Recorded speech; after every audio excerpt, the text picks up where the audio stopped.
10 years ago today, I kissed Debbie Beck goodbye for the last time. And the book that I wrote about our relationship, Love's True Second Chance, this was the most powerful chapter of the book for me because I really didn't understand how the breast cancer had mentally affected her. Chapter 14, Please Leave the Light On. Yes, my love for her grew stronger with each passing day, but there was a day that could have changed everything. We'd been dating about 2 months when the urge to sleep with each other was just too much to bear. Would it be like it was in high school? Would it be awkward? Would we remember what to do? But something that hadn't crossed my mind. How would she feel about herself? I knew she'd had a mastectomy in May of 2008. I knew in my heart it didn't matter what her chest would look like without the right breast. I guess to men it is just an appendage or something to play with, but for a woman it is a whole different ballgame. Debbie and I talked about it occasionally, but never in real depth. I always told her it didn't matter. I loved her just the way she was. Yet I remember seeing the apprehension in her eyes and the thoughts of disbelief. Losing a breast in her eyes was, in a way, losing a part of her womanhood. She'd nursed her children with them. She'd provided her body with pleasure from them, and now she only had one. I guess it might be like a man losing the loss of an arm or a leg, but I'm sure that is not a good comparison. We walked up the stairs hand in hand. She had that wonderful girlish smile on her face, kind of like when we were in high school and my parents were out for the evening. We entered her bedroom and immediately fell in the bed with arms wrapped around each other, kissing long and hard. The anticipation of making love to her again was boiling up deep inside of me. I'm thinking of the pleasures we are both going to share. Our lips are locked hard against each other. Breathing was difficult but not necessary. I ran my hand over her smooth, warm chest. She cooed at my touch. I could feel her body starting to tremble from my touch, but there was something a little amiss. I could also feel hesitancy in her movements. She wanted to start undressing but wasn't ready. Our lips parted.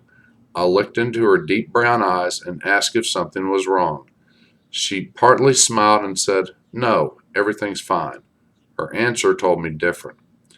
I raised myself off of her and sat on the edge of the bed. "Debbie, I love you the way you are.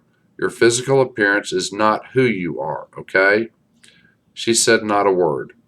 The thought of what she might think and my reaction of seeing her bare, naked chest minus one breast hit me like a ton of bricks. I got up and walked toward the light switch. "Debbie, would you like for me to turn the light off?" She looked at me, her brown eyes starting to fill with tears. "No, Jeff, please leave the light on." I stood by the switch, gazing into her eyes. It wasn't necessary for us to make love for me to love her. The only thing I wanted was to be around her and love her. She lowered her head and slowly removed her robe, letting it slide onto the bedspread. I walked toward the bed, not taking my eyes off her face. This was a monumental moment for her and for me. I saw the thoughts in her eyes as I walked closer towards her. Could he love a woman with only one breast? Would he be disgusted or repulsed from the ugly scar that stretches across my chest?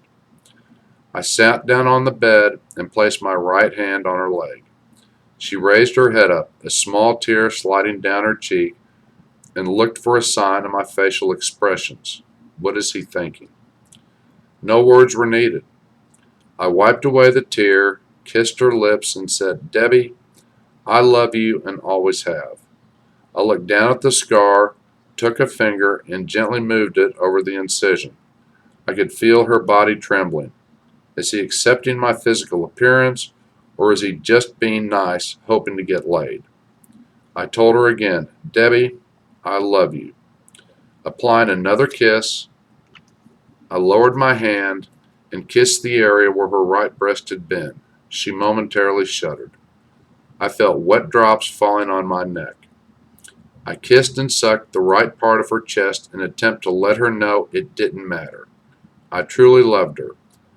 I felt both of her hands move onto my head and pull me hard against her in an effort to make sure I wasn't pulling away. I wasn't. I was in the arms of the woman I'd pursued for over 30 years, and the loss of a breast wasn't changing my mind, not today or tomorrow. Nothing would keep us apart again. After a minute or so, her grip loosened, and I raised my head, looking straight into her eyes. I placed my left hand on her chest and said it again, "Debbie, I love you." This time she smiled.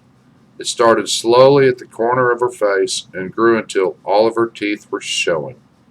She still had a few tears falling down her cheeks, but this time she spoke. "Jeff, I was so worried what you would think, that I am only half a woman and not the girl you remember from high school.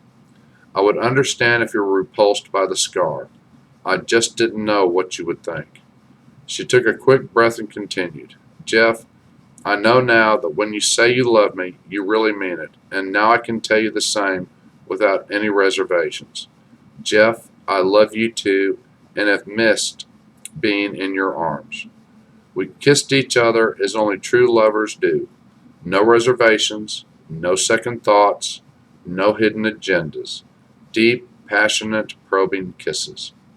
The storm passed. Her reservations were put to ease.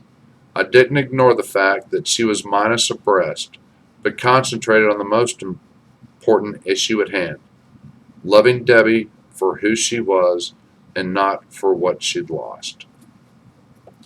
Again, the name of the book is Love's True Second Chance. It's on Amazon. The ebook is $3.77, and as you can tell, this is a true story about a girl I met in high school, reunited with 30 years later, and loved her until the day she died, July 20th, 2009.